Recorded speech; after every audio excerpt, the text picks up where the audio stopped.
ఇక ticket to ఫినాలేలో అసలు ఏమైంది అనంటే తనుజ ఎందుకు బాధపడుతుంది, ఎందుకు ఏడుస్తుంది అనంటే ఏమైందంటే ఫస్టు తనుజ ఎవరితోటి భరణి గారితోటి డెమన్ పవన్‌తో అయితే ఒక టాస్క్ ఆడుతది. అదేంటంటే మడ్ టాస్క్. ఇట్లా ఫ్లవర్స్ గుచ్చాలి మట్టిలో ఎర్రమట్టి ఉంటది. ఇక అందులో పూలు గుచ్చాలి. ఎవరు ఎక్కువ గుచ్చుతారో వాళ్ళైతే ఆ టాస్క్‌లో విన్ అయితారు. ఆ టాస్క్‌కి కళ్యాణ్ సంచాలక్‌గా ఉన్నాడు. ఇక ఏమైందంటే ఆ టాస్క్‌లో ఇక డెమన్ పవన్‌ని భరణి గారిని ఓడించి చివరిగా తనుజ అయితే విన్ అయితది.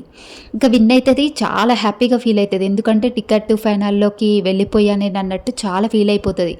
ఇక తర్వాత ఏమైతదంటే అక్కడ మళ్ళీ తనుజ ఒకళ్ళని సెలెక్ట్ చేసుకొని వాళ్ళతో ఆడాలి. అయితే ఏమైతదంటే సుమన్ శెట్టిని సెలెక్ట్ చేసుకుంటది.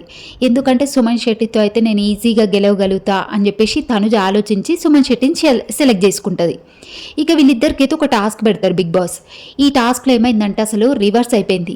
ఇక తనుజ గెలవాల్సింది, ఇక అక్కడ సుమన్ శెట్టి గెలిచేస్తాడు. ఇక సుమన్ శెట్టితో తనుజ ఓడిపోయినందుకు చాలా ఫీల్ అవుతూ ఉంటది. అబ్బా! మిస్ అయిపోయింది టికెట్ టు ఫినాలే అని ఇంకా చాలా బాధపడుతూ ఉంటది. ఇక అయితే ఆ టాస్క్ అయిపోగానే కళ్యాణ్ వెళ్తాడు తనుజ దగ్గరికి.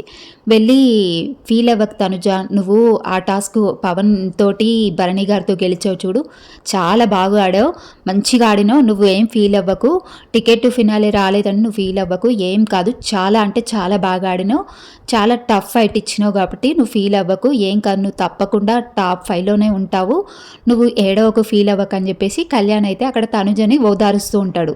ఇక తనుజ కూడా చాలా కొంచెంలో మిస్ అయిపోయింది కళ్యాణ్ అని చెప్పేసి కళ్యాణ్‌తో చెప్తూ ఉంటది.